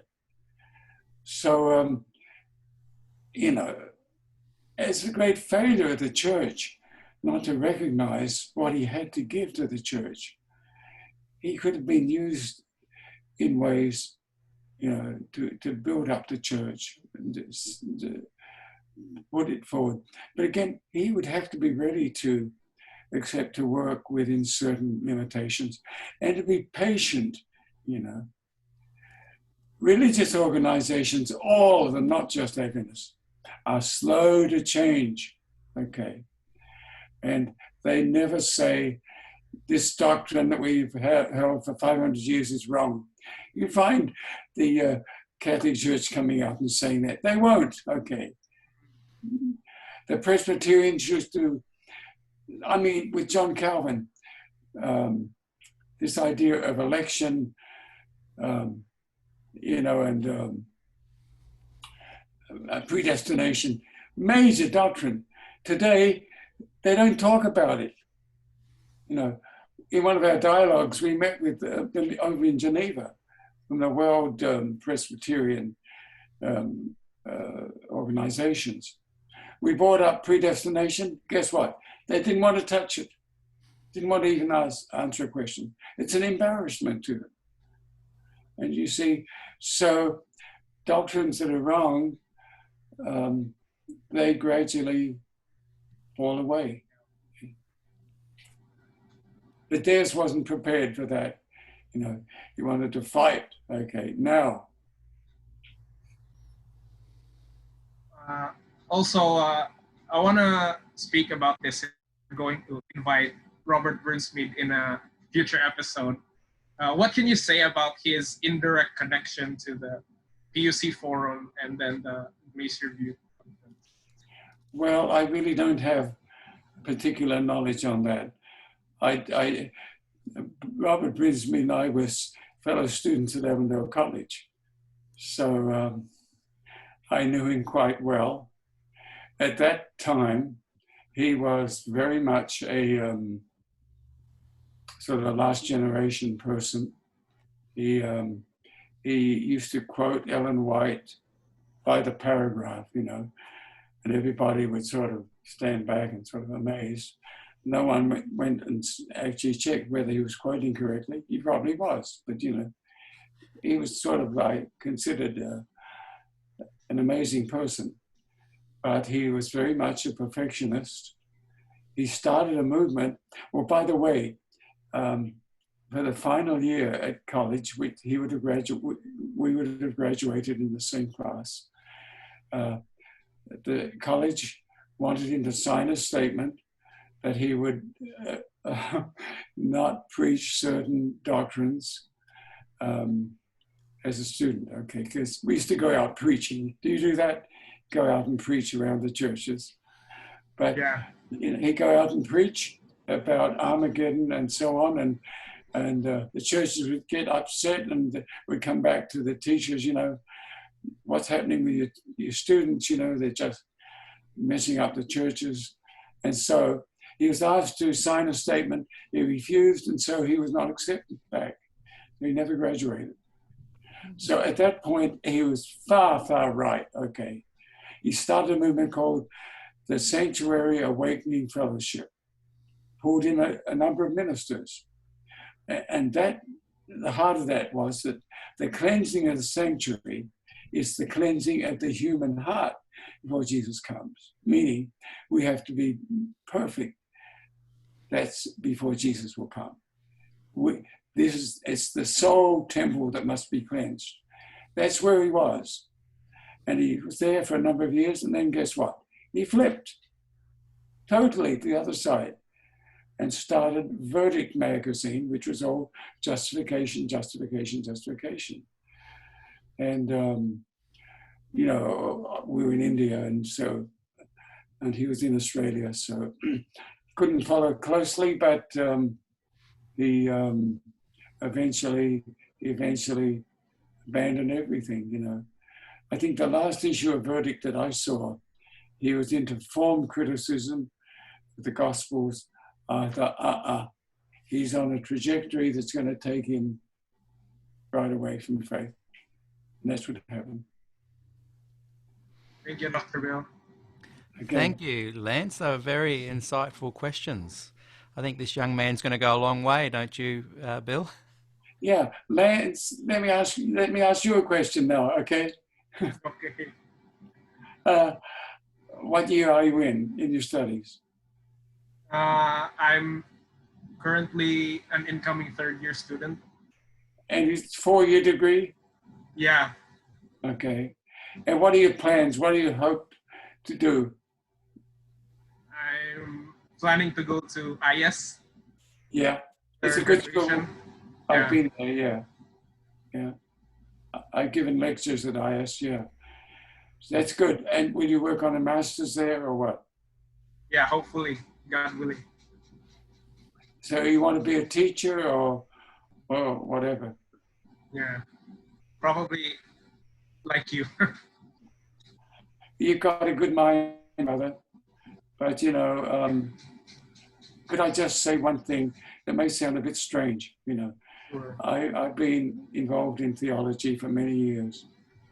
I've learned to have a certain distrust about theological studies because there's often a lot of pride involved. Mm. That's why if you want an ugly argument, a theological argument is hard to find, hard to beat. The stuff that happens in theological arguments, trying to prove that I'm right and you're wrong, because then we bring in God and hell and heaven on our side, you know. Your ideas will take us right down the road to perdition. And so this is not new. This goes right back nearly 2,000 years in the history of the Christian church. Ugly arguments in the early centuries even fought battles, actual battles over these sort of questions. Pride, power, money, and ego. Yeah, but you know what? I just want to say this. It's all about Jesus, okay? Amen. And it's not what we believe, but who we believe, and who we know.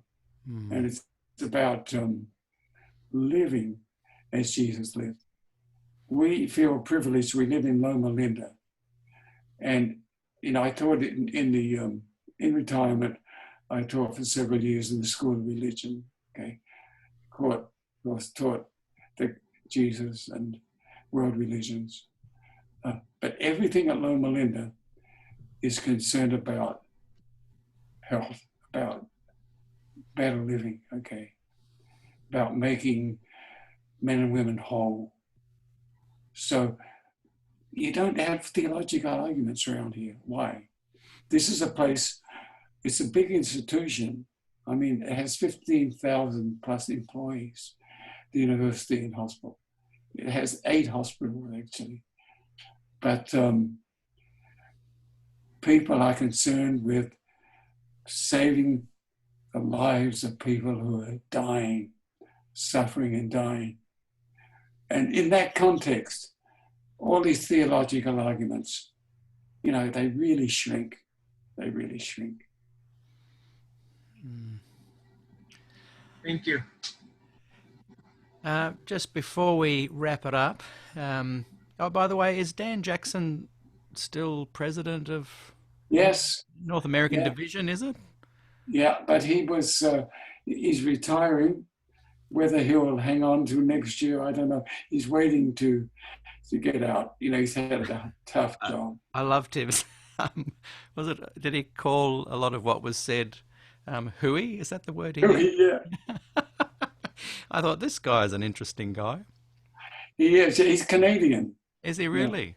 Yeah. Hey, Yeah. maybe you can put a good word in and we'll try and get him to do an interview with us. He's probably, after he gets out Monday, poor guy, he looks tired, he's worn out. And, it's not been easy. He defends the North American Division, which of course is in the black pages of the General Conference. Again, come to Pacific Unions, you just see, we are free out here, okay? And it may sound arrogant, but it's being realistic. Pacific Union, if the General Conference vanished, Pacific Union would go on.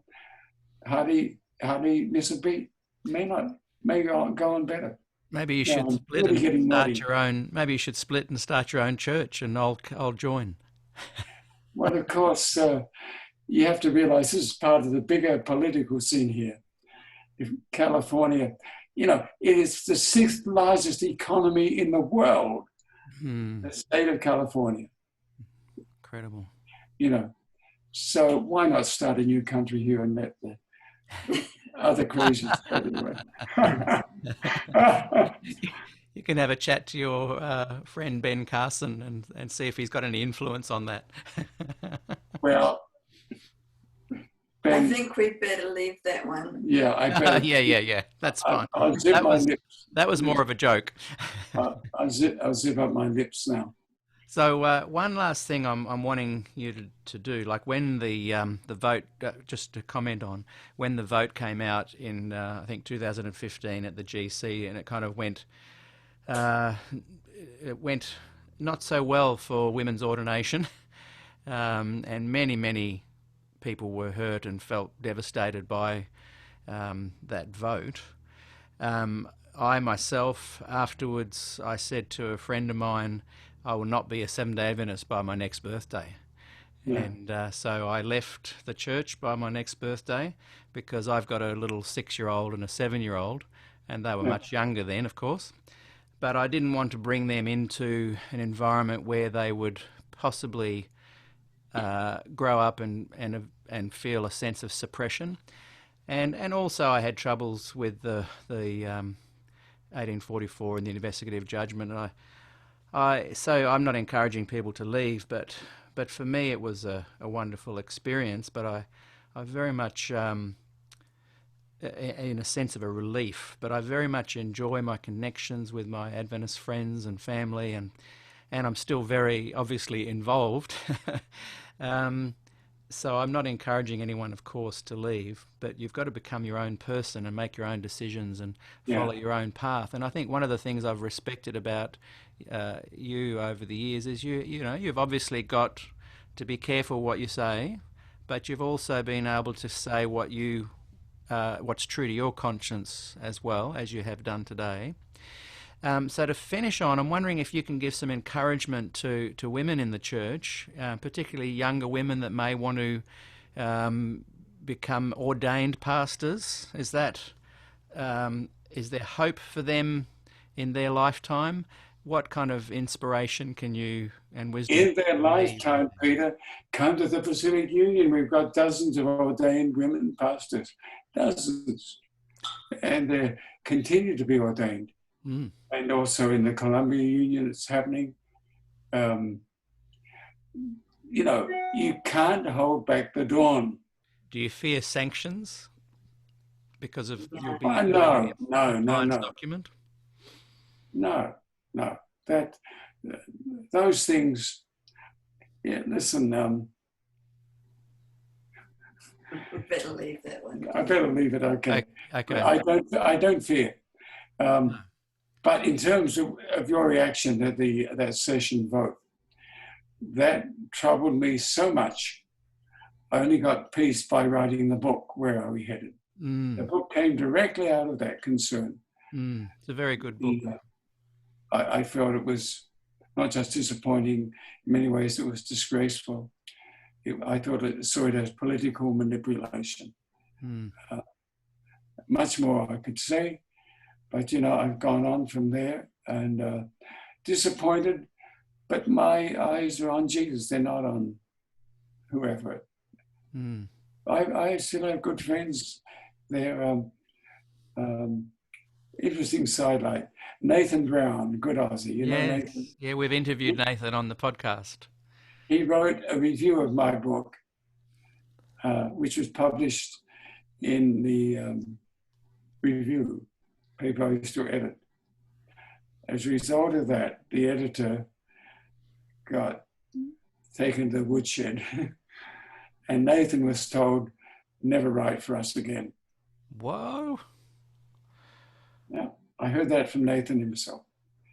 But wow, that is sad. But Nathan, when he told me, he laughed. And that's the best thing. Laugh at it because it's petty, it's crazy. It is crazy. Laugh at it. Yeah, When I last, I've watched a lot of your online YouTube clips and stuff, as I have from the Standish Brothers to you name it. I've devoured it in my lifetime because I'm just absolutely fascinated by Adventist history and politics and theology. And but the one that really stands out to me is one where you were speaking in Sydney for the One Project, and your love of your faith just really shone through. Can you just finish by sharing us some of that love, some of that passion to lift us all up and give us a sense of hope and positivity? Listen, the church is broken. The Adventist church is broken. But maybe it's not broken as much as other churches out there. Only the Lord knows. But we have a great Lord, and He's compassionate. And grace is like a tide. It's like a fountain. It overflows, and it's unstoppable. Here you've got this guy, Lance Cameron, lovely guy, okay. But this is part of the Adventist church, okay. This is what is happening around the world. You've got young people, all around the world, especially in the developing world, who have been given opportunities, and they develop themselves, and they become leaders. They become wonderful, wonderful men and women, leaders in society. So yeah, some of them become major leaders in society, leaders in the church. It's a strange church. It's a mixture of so much that is not what it ought to be, even ugly. Times, ugly Adventists are really ugly. You know what I mean by ugly? Mean spirit, really hateful.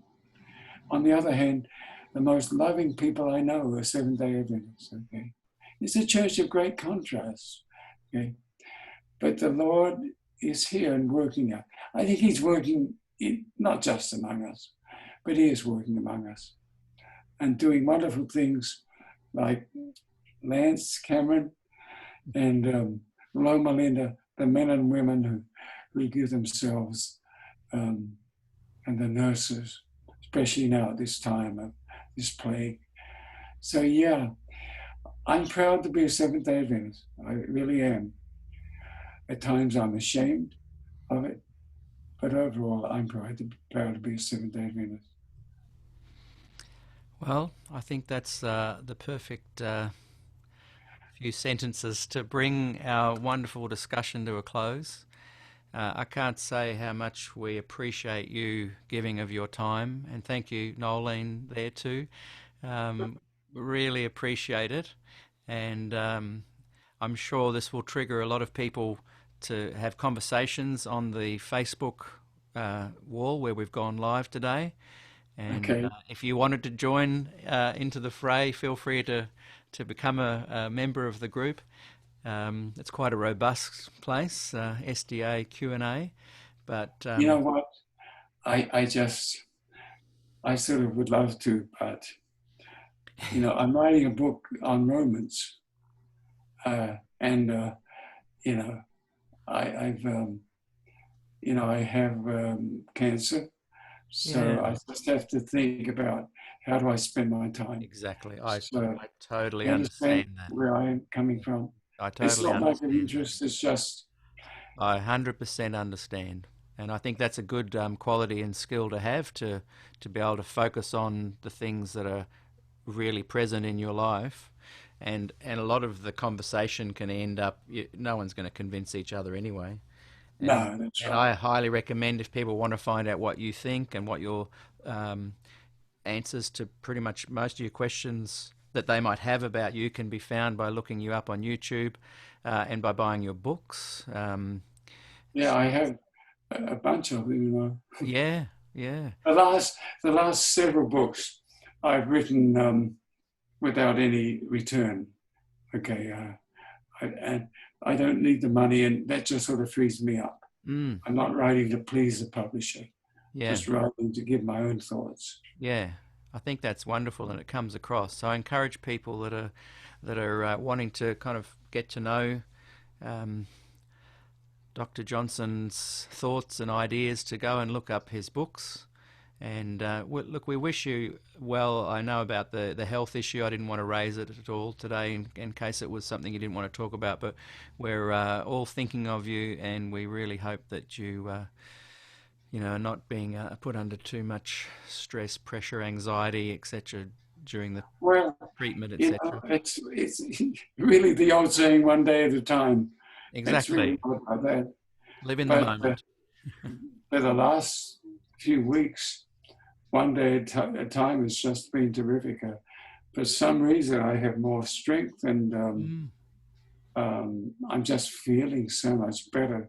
Yeah. And we're walking every day, and we're enjoying life. You know, Nolene has been just, and still is just, a wonderful companion. Mm.